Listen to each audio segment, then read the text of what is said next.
Let's get one thing straight. What they did to you wasn't just cruel. It was clinical, strategic, sick. The kind of sick that doesn't come from confusion, but from calculation. They knew exactly what they were doing, and they still did it. With a smirk, with silence, with that fake innocence they wear like cheap perfume. But the stench, it's still in the air, still choking every room your name is mentioned in.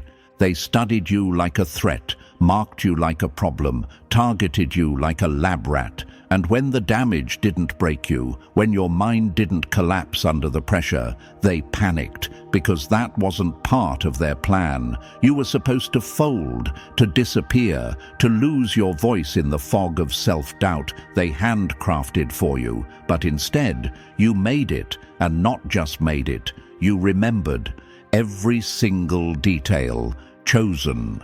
One pause. If this message already feels like it's crawling down your spine, like it was meant for you, press the like button and subscribe. This ain't just content. This is the retaliation. This is how we weaponize truth. They've been praying you'd stay quiet. But guess what? The silence broke them, not you. See, here's what they didn't count on: the aftermath. The eerie calm that rolls in once the storm passes and you're still standing. That awkward shift when the whispers dry up, when they realize you never needed their version of the story to survive. You had your own. And it's better, sharper, unfiltered. They thought they were building your funeral, but they accidentally built your legend. You ever notice how they flinch when your name comes up now? How the same people who laughed in the group chat suddenly go ghost when your truth hits the timeline? That's because you didn't just survive what they did. You documented it. And you weren't supposed to. You weren't supposed to keep your receipts. But oh, you did. You kept them like war trophies. And now, the entire script has flipped. Let's be real. What was done to you, this wasn't bullying.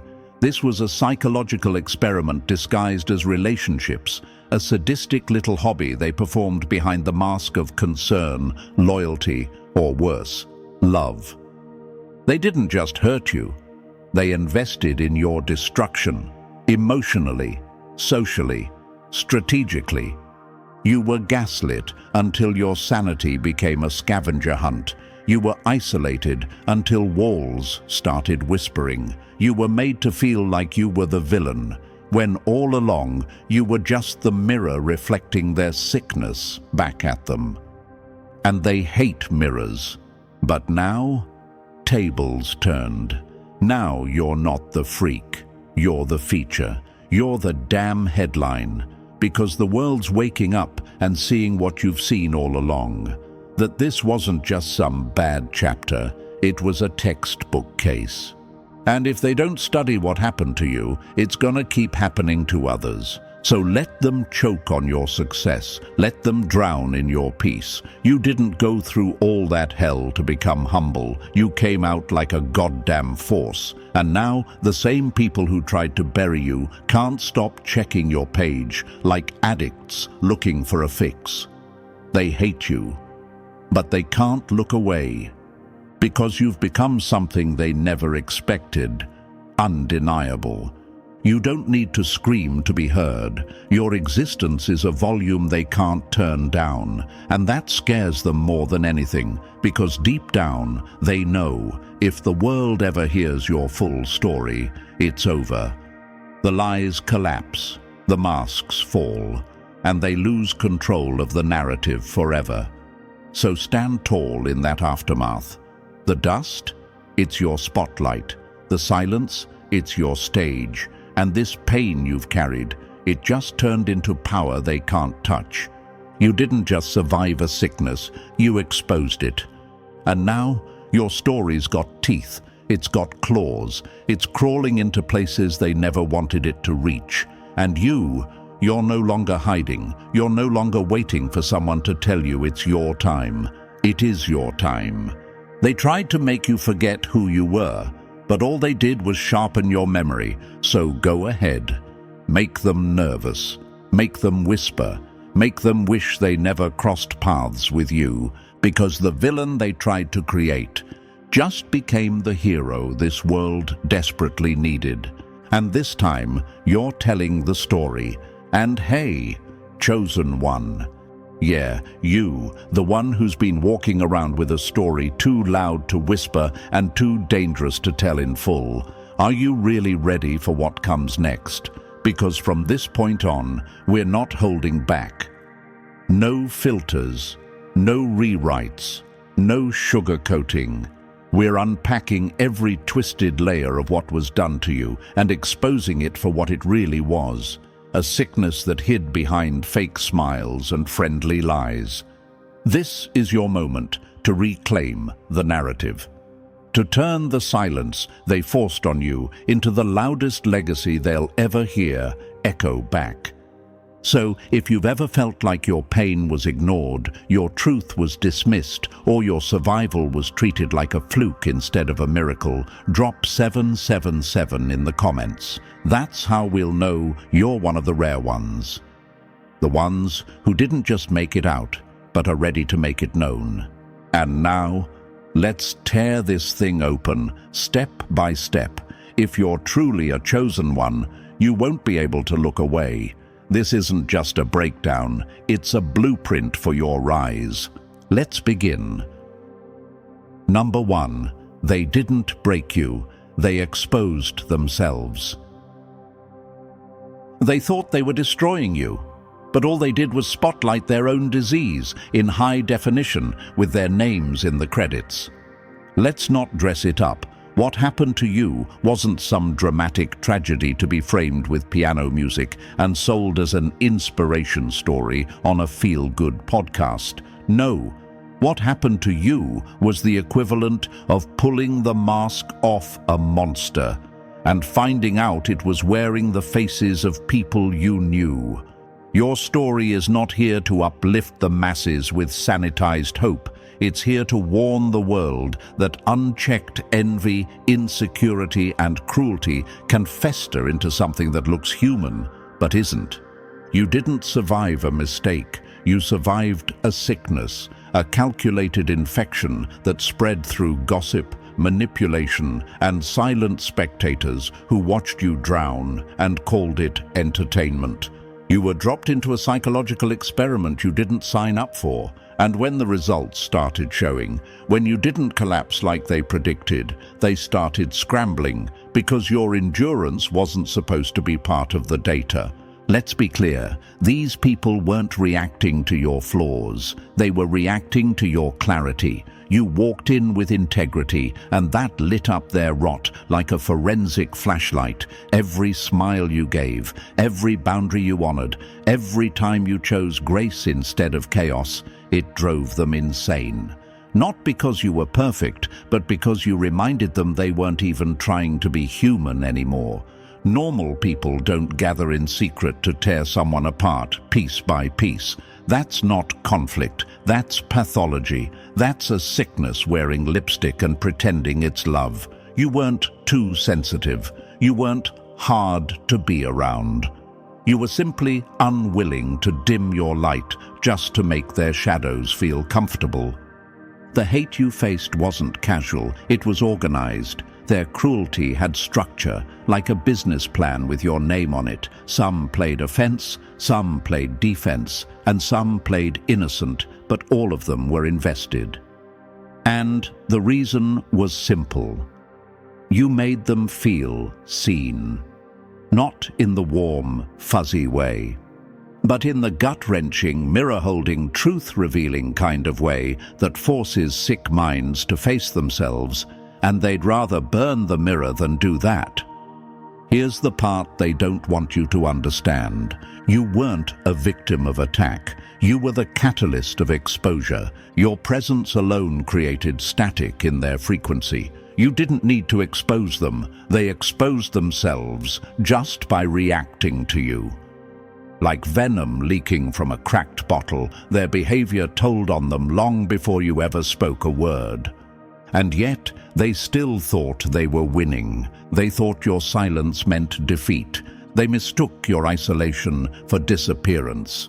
But the joke's on them, you were just gathering receipts. Let's talk about how twisted it got. You ever wonder why they acted so obsessed? Why they monitored your every move, twisted every word, weaponized every mistake? It's because their minds were infected. Envy is a disease that blinds logic and overdoses on projection. They weren't reacting to you. They were reacting to the ghost of everything they wished they were. And when they couldn't touch that energy, they tried to destroy the source. You were never too much. They were just too empty. You were never the problem. You were just the proof that their house of cards couldn't survive a breeze. They used to pretend it was just jokes, just harmless drama, just concern. But deep down, they know what it really was: emotional assault dressed in everyday clothes. And you know what's even crazier? Half of them still walk around with the audacity to call you the unstable one. They kept trying to smear your name in places you hadn't even walked into yet. But every lie they told aged like expired milk. Because you didn't need revenge, you had relevance, you didn't chase attention. You earned undeniability. That's the thing about real ones. They don't have to prove anything. Time does it for them. So now they watch, silently, jealously, anxiously, waiting for you to crack, praying for the universe to hit rewind and give them another shot to do what they couldn't do before, finish you. But it's too late. You already became what they feared, someone who survived them and remembered everything. Let me hit you with something deeper. The pain they caused you wasn't wasted. It documented them, every tear, time-stamped, every betrayal, recorded, every manipulation, cross-referenced with 10 other moments just like it. And now it's admissible in the court of reality. Your story is not an inspirational quote. It's evidence. It's not a comeback tale. It's a case file. And you're not the hero in a fairy tale. You're the lead witness in the trial of the century, and the world's finally tuning in. What you went through was never a mystery. It was a map. A full-blown diagnosis of a broken environment, a diseased group, a corrupted collective who needed someone like you to scapegoat before their own reflection started cracking. But you didn't break. You reflected their sickness right back. And that's what they'll never forgive you for. They could have let you heal, could have walked away, could have left you alone. But they chose to escalate. And now, your story has become the very thing they were trying to avoid, undeniable proof that something is wrong with them. So don't you dare package your pain as something pretty just to make the audience clap. Let them squirm. Let them sweat. Let them wonder how someone they tried to erase became the most watched, most whispered about, most unstoppable force they've ever seen. Because the truth is out now. And you're no longer carrying the story. You are the story. Number 2, they cashed in on your pain, but your healing bankrupted them. They used your wounds like currency until the price of touching you came with consequences they couldn't afford. They fed off your breakdowns like parasites, but healing cut off their supply. They used to eat off your pain. Now they starve in your absence. You were their favorite topic until your silence became too loud, your peace too expensive, and your glow too damn blinding. Let's not romanticize what happened.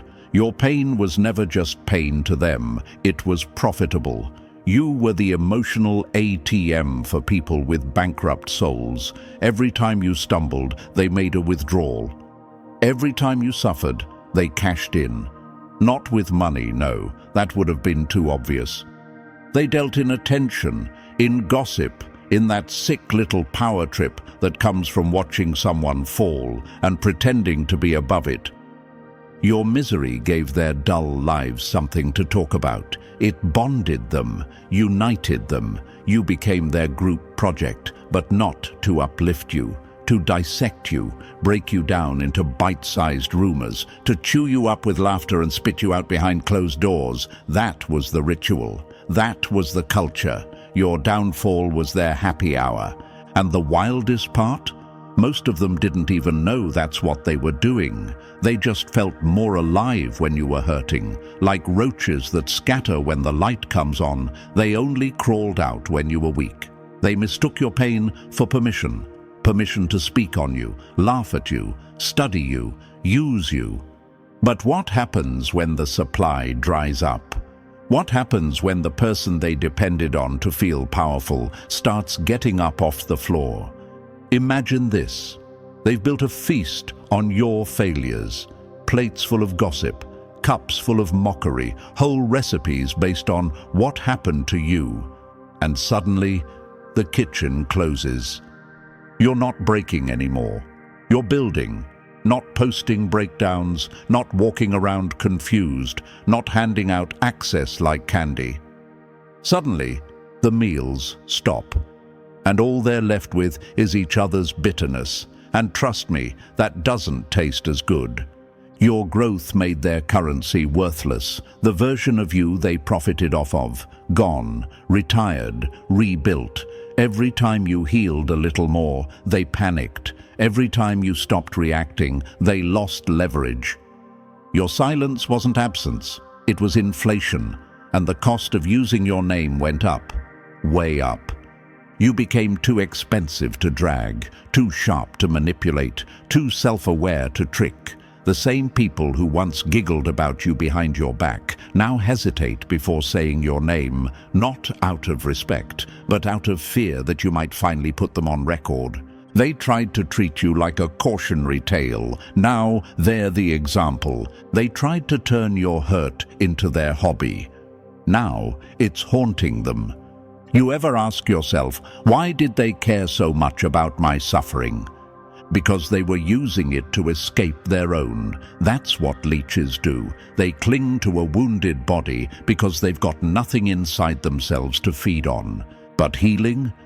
Healing ruins that. Healing ruins everything for people who were living off your pain. Imagine this. You're a character in their sick little play. They gave you the role of tragic, unstable, always struggling, and then mid-performance, you walk off stage, rewrite your script, show up with new energy. They can't adapt. Their play falls apart without your pain keeping it together. They're still out there performing Act 1 while you're already writing a sequel. This is the part they'll never admit. They needed you broken. Because your wholeness reminds them they've never even tried to fix themselves. You were never the villain, you were the fuel, and when you stopped burning, their whole engine stalled. Now your name doesn't bring power, it brings panic. Your presence doesn't inspire gossip, it silences rooms. They miss the old you, not because they loved you, but because that version made them feel bigger. And when you outgrew the cage they built for you, they realized they couldn't afford your freedom. Freedom comes with boundaries, with standards, with reflection, and they don't want that. They want access without accountability. But this new you, it's expensive. It costs clarity, effort, truth. And they're bankrupt, emotionally, spiritually, mentally bankrupt. They didn't just lose access to you. They lost access to the version of themselves they liked better when they were standing on your back. And now they watch from a distance, still talking, still hoping, still praying for one last collapse. But every day you don't fold is another day they lose interest from the debt they owe your story. Because let's face it, without your pain, they've got nothing. No identity, no story, no excuse. And here's the best part. You don't need revenge. You already won. Because the most expensive thing in their life now is your peace. Number 3. They didn't just fail you. They followed a script built to protect your enemies. When everyone reacts the same way to your suffering, it's not personal, it's a protocol. You thought it was just them, one jealous friend, one backstabbing relative, one two-faced co-worker. But no, this wasn't random. This wasn't just one bad apple. This was a syndicate, a system, a setup. And the moment you became a threat to that system, the masks dropped in unison. That's the part that shocks people. How fast the smiles vanish, how quickly the fake support folds, how silently they all agree to ignore the truth and protect the lie. Your story doesn't reveal a few toxic individuals. It reveals a blueprint, a well-oiled pattern of how families, workplaces, friend groups, communities, all of them, close ranks when someone dares to expose what they've been pretending not to see. It wasn't just betrayal. It was a coordinated retreat from accountability. They didn't protect you because protecting you meant confronting them, and cowards don't confront. They comply. They choose silence over truth because truth is messy, and your story threatened to pull the whole web down. Imagine this. You're bleeding in a room full of people and no one moves, not because they don't see it, but because if they help you, they risk being labeled next. So they look away, they change the subject, they smile while letting you bleed out. That's not just cruel, that's policy. And the wildest part, some of them actually convinced themselves they were staying out of it, as if neutral means innocent, as if silence doesn't scream. But make no mistake, inaction is endorsement, and every person who stayed out of it left fingerprints on the knife. You weren't dangerous, you were disruptive to their illusions, to their hierarchy, to the fragile image they built around comfort, not character. You stood up for something real, and they responded like you set fire to the village. Why? Because truth is flammable when everything around it is made of lies. Your story pulled the curtain back on the entire stage, and what was hidden behind it? A crowd pretending not to see evil, not because they didn't recognize it, but because they needed it to maintain order. So no, your story won't be remembered because you were hurt. It'll be remembered because you exposed the script. Number 4. Number 1. You didn't just survive, you refused to become the monster they could live with. They didn't just want to break you, they wanted to build you back into something weak enough to never challenge them again. People love tossing the word strong around like it explains anything. But strength alone wouldn't have made it through the war you endured. Strength can crack. Strength gets tired. Strength gives in when it's starved, blamed, isolated, and shattered enough times. What got you through wasn't brute force. It was something quieter, smarter, something rooted in defiance that didn't need an audience. You survived because your spirit never signed the contract they kept trying to shove in your face. See, they weren't just trying to hurt you, they were trying to remake you, strip you of your clarity, twist your values, make you look in the mirror and see their own sickness staring back at you. Their mission wasn't to destroy your body, it was to infect your identity. But no matter how close they got, no matter how loud the gaslighting became, there was a line inside you they could never cross. Imagine this. You're standing in a room full of funhouse mirrors, every one of them showing a distorted version of you. They keep pointing and saying, "See, that's the real you." But some part of you, tired, confused, half-broken, still whispers, "No, that's not me." That whisper, that refusal, that is what saved you. They didn't expect resistance without rebellion. They expected you to adapt, to shrink, to apologize, They were betting on your exhaustion, but what they underestimated was your refusal to become comfortable in their chaos. While they tried to drag you into their emotional mudslide, you anchored yourself to a truth they couldn't erase, even when you were too broken to explain it. That's what most people miss. You weren't fighting to stay strong. You were fighting to stay you. And that is so much harder, because the real war isn't against the world. It's against the slow erosion of self that happens when you're being blamed for other people's brokenness. You didn't get lucky. You didn't bounce back. You held the line when the line was nearly invisible. You didn't let their version of you take over, even when yours was too blurry to see. That's not just survival. That's rebellion. That's refusal. That's legacy. They wanted to break you and rebuild you into a story that made them feel safe. Instead, you became a truth they can't erase. And that's why they still flinch when they hear your name. Number 5. It was never personal. They were just protecting their prison. They didn't hate you. They feared you.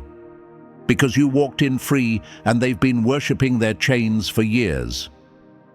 Let's cut the fantasy. What they did to you wasn't emotional chaos. It was ritualized control. This wasn't some accident of drama or random fallout from personality clashes. This was method, blueprint, rehearsed behavior passed down like toxic inheritance.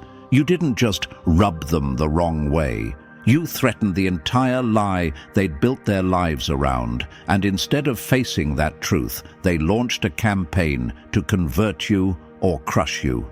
You didn't trigger them because you were loud, rude, or wrong. You triggered them because you weren't playing the game. You weren't buying into the hierarchy. You weren't begging for inclusion. You were whole without their permission, and that's a direct threat to people whose identities depend on control. So they moved like a cult: isolate, discredit, drain, and distort. Imagine this. A pack of wolves see a lion walking alone, not attacking, not roaring, just existing. And that lion's freedom, that silent confidence, threatens the pack's sense of order. So what do? They circle, they whisper, they test boundaries. Not because the lion is dangerous, but because it doesn't need them. Step 1. Isolation. They pulled strings to make sure you felt alone, not because they wanted space, but because they knew what silence does. It disorients. They weren't just avoiding you, they were designing the stage for your collapse. Cut you off from truth, and it gets easier to rewrite the script, easier to gaslight, easier to blur your lines. Step 2. Defamation. They didn't need to scream lies, just enough whispers, just enough concerned talk, just enough doubt seeded in just the right ears. It wasn't conversation, it was covert surgery on your character, done behind your back and disguised as community. Step 3. Emotional starvation. They starved you not to punish, but to condition. Coldness became a tool. They withheld kindness like it was a paycheck you had to earn, and when love becomes a scarce resource, even cruelty starts to feel like attention. Step 4. Spiritual sabotage.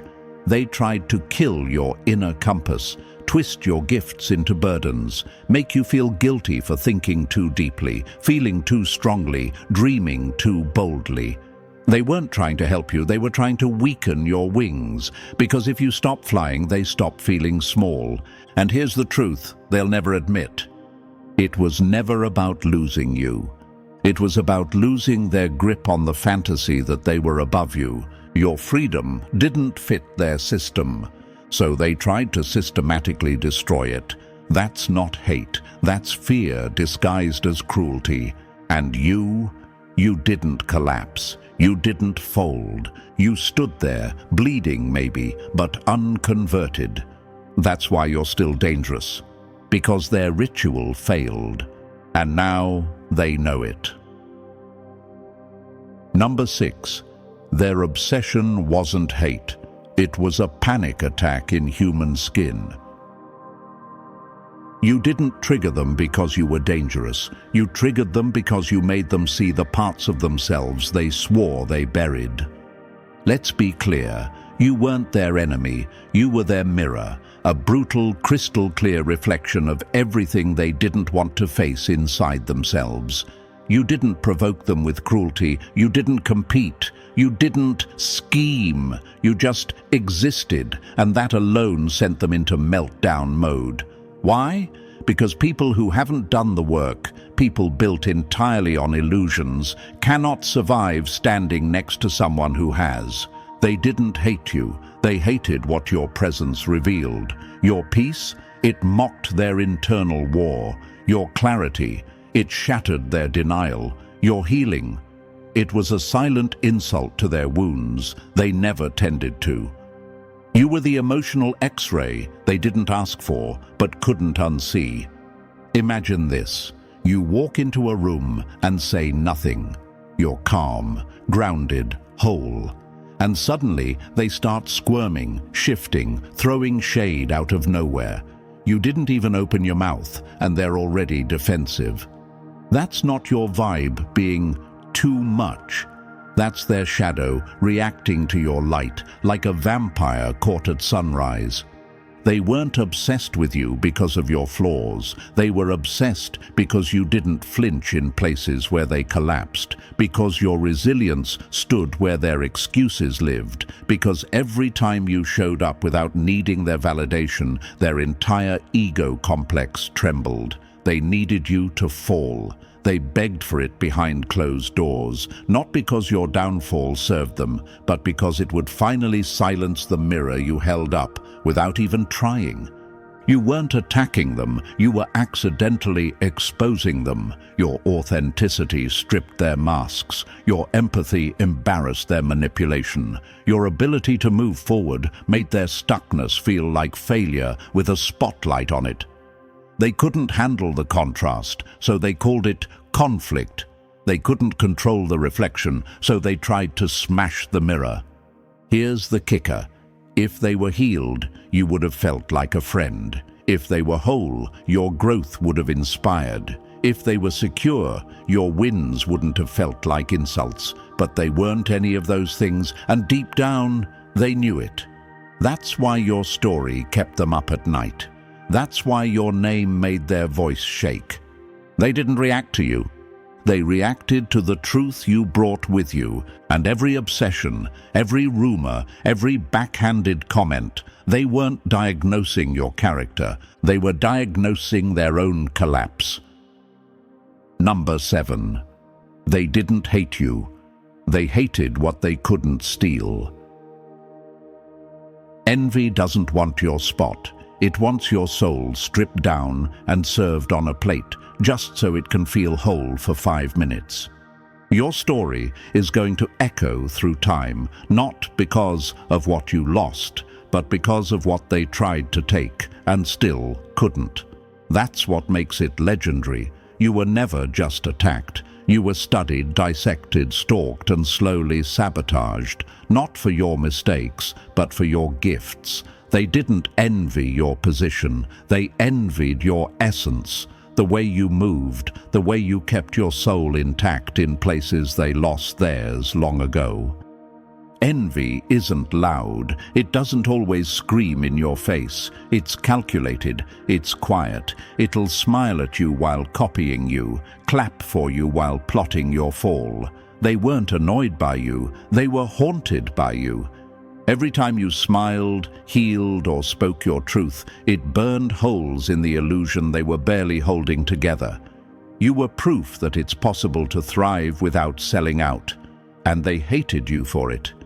Imagine this. You're walking down a hallway, not bothering anyone, just existing in your energy, and behind you are people taking notes, making copies, rehearsing how to be you, until they realize they can imitate your style, but not your spirit. And that's when admiration curdles into obsession. That's when the backstabbing begins. They didn't want to be like you. They wanted to dismantle you, because becoming you would take work, healing, accountability, and they'd rather destroy what reminds them of their lack than fix what's broken inside. You became a mirror they couldn't look into without flinching. You weren't a rival. You were a reminder. Every step you took forward became a threat. Every time you got back up, it screamed at them, "You're not doing enough." And instead of growing, they grabbed for you, not to learn, to drag. That's not competition. That's emotional vampirism. Your empathy was twisted into an opening. Your support was treated like supply. They drank from your kindness like thieves sipping from stolen gold, praying you'd never notice the theft. But you did. And the moment you set boundaries, they turned rabid. Why? Because people addicted to your light will always see your self-respect as violence. And your individuality? That was the final insult. You didn't need the herd. You didn't fake smiles to blend in. You didn't fold yourself up just to make insecure people feel tall, and that terrified them. You lived like a glitch in their system, and glitches expose the flaws in the code. So they tried to delete you. But you're still here, and your story, it's doing what your silence never could, revealing them for what they are. Emotional poachers, copy-paste personalities, insecure puppets trying to cut the strings off the one person who moved freely. You weren't surrounded by equals. You were surrounded by people trying to tax your existence like it owed them something. But you never owed them anything, not your energy, not your softness, not your light. And now, they can't fake your essence, they can't duplicate your evolution, and they damn sure can't survive what you did. That's why your story isn't just remembered, it's studied, and it burns. Number 8. The real horror. Wasn't the abuse, it was how they dressed it in normal clothes. They didn't just break you, they gaslit reality until you wondered if breaking was love. The darkest part of your story isn't the abuse itself, it's the fact that they normalized it, turned it into routine, packaged it in sarcasm, delivered it with a smile, and served it like a daily meal. They wrapped manipulation in humor. They called disrespect just how we talk. They made you question your sanity for flinching at things no sane human should be okay with, and slowly, quietly, you started to wonder if maybe you were the problem. That's the real sickness. They didn't need to scream to be cruel. They just needed consistency, repetition, the slow drip of dismissiveness. A look here, a jab there, 1,000 microcuts they could deny with a straight face. And the more they denied, the more you doubted your own eyes. That wasn't accidental. That was strategy. Imagine this. You're locked in a cage, but the bars are invisible. Every time you reach for help, they say you're too sensitive. Every time you name the pain, they laugh like you're performing a scene from a movie no one else is watching. That's not confusion. It's psychological warfare. They didn't want silence. They wanted self-erasure. They wanted you to gaslight yourself, to rewrite your memories, to downplay your injuries, so they could keep smiling and saying, "What abuse," while standing on your broken spirit. They trained you to flinch at your own voice, conditioned you to walk on eggshells in rooms you paid rent in. That's not conflict, that's mental colonization. And when you finally dared to name it, they hit you with every classic trick. You're too emotional. You're reading into it. It's always something with you. Translation: shut up so we can keep hurting you without consequences. But you didn't shut up. You didn't stay confused. You remembered. You remembered what respect feels like. You remembered that kindness isn't supposed to leave scars. You remembered that love doesn't make you paranoid, and support doesn't come with sabotage baked into it. And with that memory, you walked out. Not of a room, but of a lie they'd been grooming you to believe. You chewed through the leash, you stepped out of the fog, and suddenly, everything made sense. Because now you see it. It wasn't you. It never was. They built a stage where you were cast as unstable for noticing pain, but all they did was direct a play so fake it collapsed the moment you stopped playing your part. They didn't just lose control, they lost the script. And now the truth is center stage. Number 9. They made you the villain because they couldn't survive being exposed as the real one. They had two choices: face the damage they caused, or frame you as the reason it happened. Guess which path cowards always take? The minute your truth started tugging at the threads of their fake little image, the game began. Not a confrontation, a smear campaign. Because let's be real, they were never going to admit what they did. That would mean peeling off their mask and facing the fact that the kind one, the humble one, the peacemaker, was actually the villain of the story. And they couldn't handle that, so instead they flipped the script and made you the monster. Not because you changed, not because you did something outrageous, but because your existence, your honesty, and your healing threatened to ruin the role they cast themselves in: the hero, the victim, the martyr. You were supposed to play the damaged one, the dramatic one, the ungrateful one. That was the script. But you went off script, and they panicked. So they slapped a label on you: too sensitive, bitter, unstable. Not because it was true, but because they needed a distraction. If they could convince others you were the issue, maybe they wouldn't have to face their own reflection. And that's all it was: deflection with a PR campaign.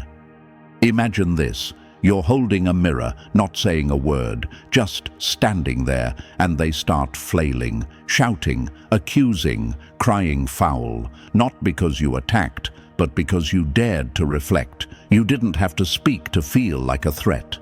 Your calm became confrontation. Your peace became a protest. Your existence became evidence. They couldn't stand how your silence said more than their stories ever could, so they rushed to paint you as the villain before your truth had a chance to land. And the smear campaign, that wasn't just damage control. It was a confession letter with a megaphone, because only the guilty work over time to prove they're innocent.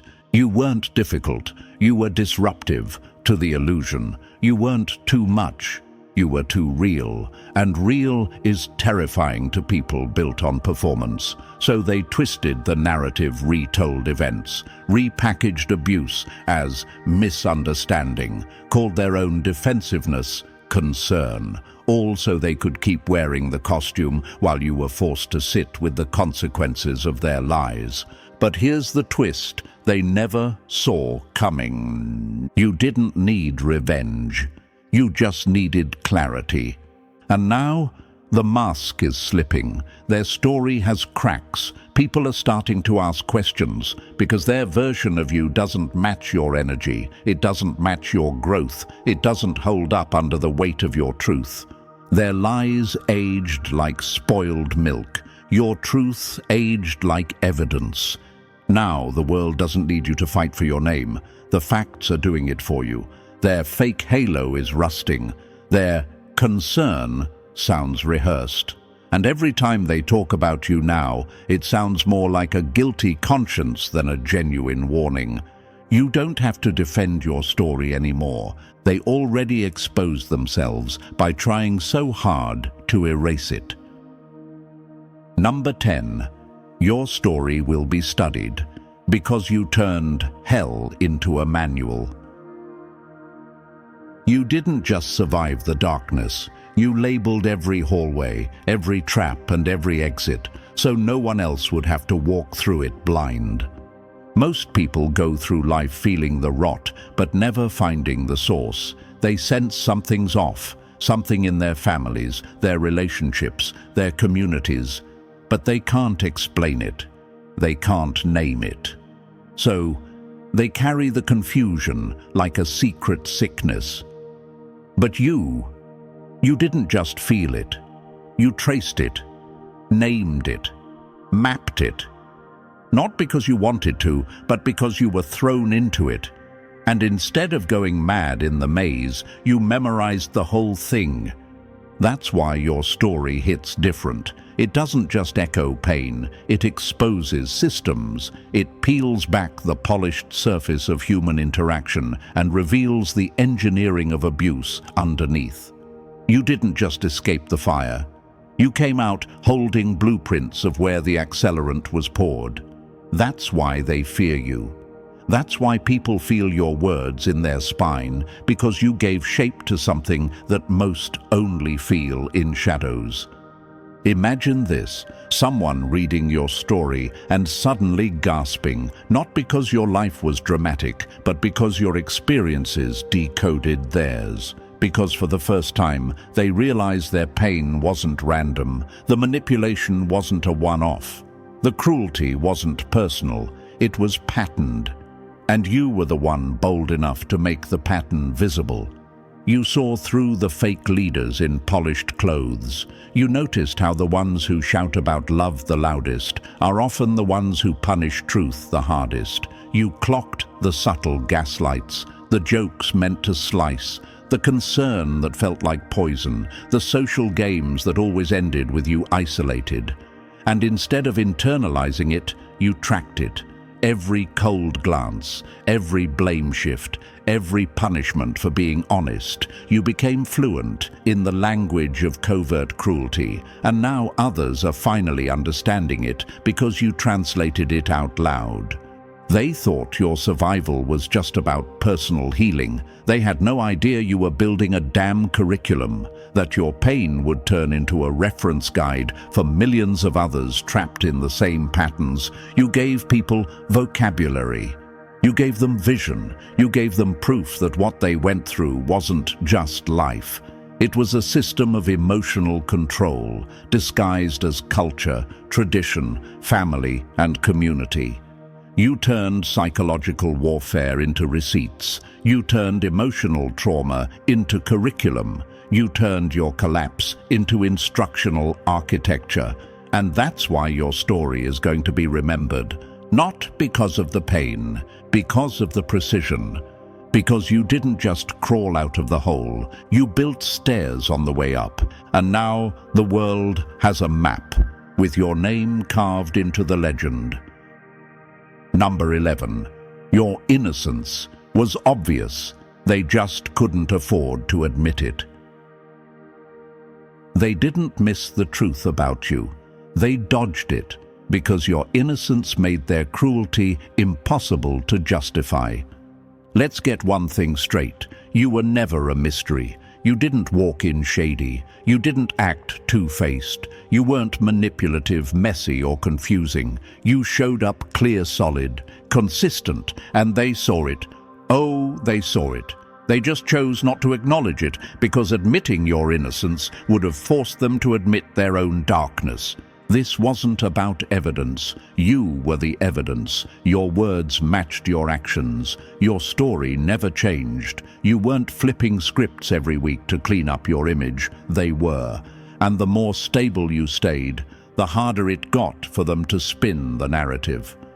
So they did what the guilty always do: ignore reality and build fiction. Imagine this. You're standing in a room full of people, telling the truth with your entire being, not yelling, not pleading, just being. And instead of listening, they cover their ears, point at shadows and say, "Look, they're hiding something." Why? Because the only way to justify their behavior was to pretend yours wasn't honest. They didn't just accuse you, they exaggerated you. They couldn't attack your integrity, so they attacked your tone, your reactions, your silence. They called your boundaries cold, your hurt manipulative, your self-respect arrogance. Not because those labels were real, but because your consistency scared them. Guilty people hate clean mirrors. Your innocence didn't trigger them because it made you look perfect. It triggered them because it proved they were lying. And the more you stayed grounded, the more their mask slipped. You weren't unpredictable. You weren't sneaky.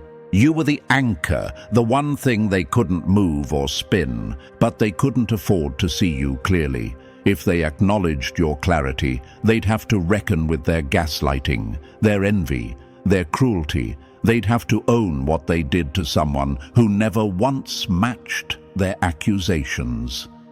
So they buried the truth, buried it under gossip, projections, and carefully manufactured doubt. But here's the thing about truth. It doesn't rot underground. It grows, it spreads, it climbs back up with evidence taped to its chest. And now, as your story rises, the ones who acted blind are the ones flinching the hardest. Because your innocence didn't just survive, it became undeniable. And their lies, they've started to choke on them. Number 12, they thought they broke you, but all they did was set you free. They didn't shatter you, they shattered the lie that you needed their love to be whole. The twist in your story wasn't your breakdown, it was your awakening. They thought their cruelty would leave you crawling, that rejection would gut you, that betrayal would ruin you, but it didn't. What it actually ruined was the illusion that they were ever necessary, that they were vital, that they were safe. Because let's be honest, you were groomed to need them, conditioned to see them as irreplaceable, trained to believe they were the anchor in your storm, the lifeline to your worth, the backbone of your belonging. But then the mask slipped. When the people you called home turned into a battlefield, when the love you trusted became emotional leverage, when their approval came laced with silent punishment, something inside you snapped awake. You realized that what you were holding on to wasn't a lifeline, it was a leash. And the second you saw it for what it was, you didn't just survive, you unplugged from the matrix. Imagine this. You've been sitting in a crumbling house for years, terrified of stepping outside because they told you the world was colder out there. But one day, the roof caves in, and you crawl out into sunlight, and instead of pain, you feel peace. You breathe air that doesn't reek of performance. You realize you're not empty without them. You're finally full of your own power. They played roles they never earned: family, friend, partner, mentor, but real versions of those titles protect, real ones build you. What you got instead were frauds occupying sacred space, feeding off your loyalty while giving you just enough validation to keep you addicted. That wasn't connection. That was emotional squatting. Their cruelty didn't damage your core, it exposed your clarity, and once you saw the game, you stopped playing. That's where the transformation happened. Not when you blocked them, but when you realized you didn't lose anything of real value. Their absence felt like detox. Their silence felt like safety. Their exit felt like the doors to your power opening wide. You don't need what betrays you. You don't need what conditions love on obedience. You don't need what twists your softness into weakness and calls control care. They thought cutting you off would make you shrink. Instead, you expanded without them. You grew into the version of you they hoped would never show up, the one who doesn't ask permission to exist. What broke wasn't you. It was the story. And you rewrote it without them, stronger, louder, and finally free. Number 13. They tried to mold you, but you refused to shrink. They wanted you to break so they could say, "See, no one survives this." But you didn't bend, and now you're their living contradiction. Let's be real. What happened to you was brutal, but pain doesn't make legends. Defiance does. What made your story echo wasn't just the cruelty you endured. It was the way you refused to fold. They threw you into an environment designed to erase you, chip away at your edges, convince you that smallness was safety, and yet you stayed whole. That's why your name won't fade. That's why your story will be remembered long after theirs is forgotten. Most people in your position would have done the expected, played along, smiled through it, learned the script, toned themselves down just enough to survive. But you didn't play the role. You didn't join the charade. You didn't adjust yourself to fit into a sick system just because everyone else was too scared to leave it. You held your ground, and that exposed the game.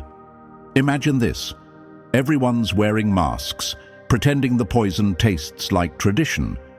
You walk in maskless, unbothered, and they panic, not because you did anything wrong, but because you didn't join them in the lie. That's what you did.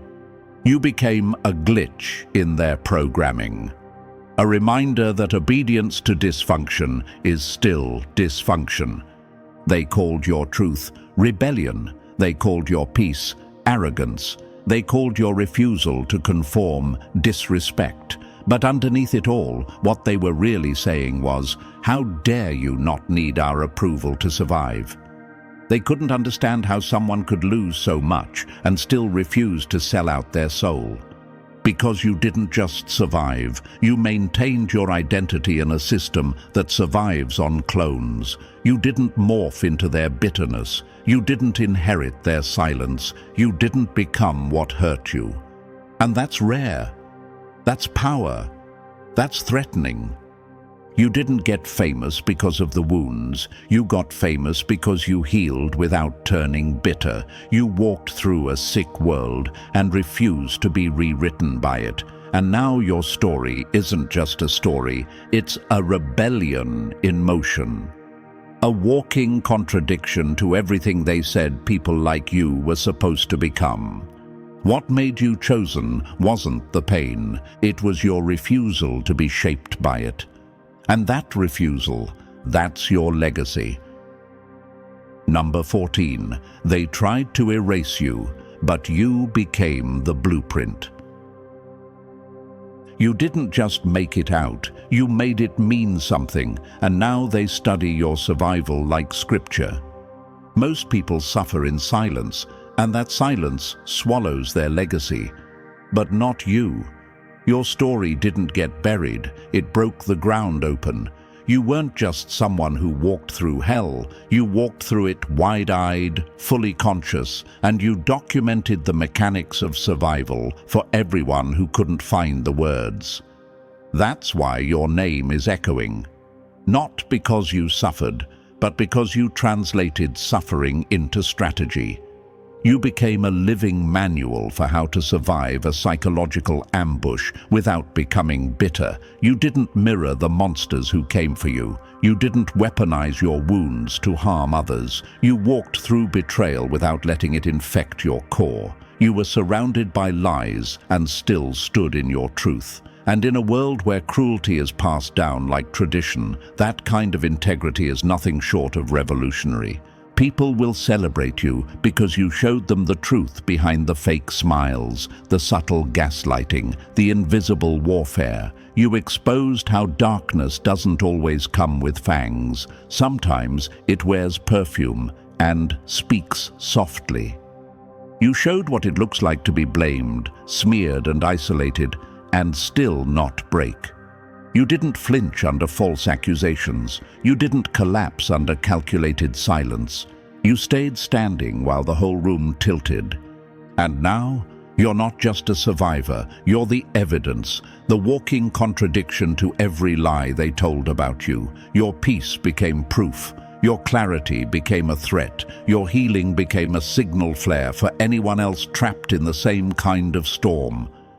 People don't just relate to your story. They study it, because it gave language to what they couldn't explain. It gave permission to feel what they were taught to suppress. You didn't just endure cruelty, you exposed the machinery behind it. You made the invisible visible. You turned sabotage into a syllabus. You became the map that others now follow to escape the madness. And what they tried to bury you with, you turned it into roots. That's why they'll never forget you. That's why the world will celebrate you. Not because you played the victim, but because you became the blueprint. And now that the truth has been laid bare, let this sink in. You didn't just survive, you set the standard. You are the evidence that it's possible to walk through darkness and come out unbent, unbroken, and unforgettable. The world isn't just watching, you're being remembered, so don't dim now. You're not done, you're just getting louder. If this message reminded you who you are, like the video, subscribe for more truth bombs, drop 777 in the comments if you're still standing, and share this with someone who needs to remember they're not crazy, they're chosen. Let the world feel you.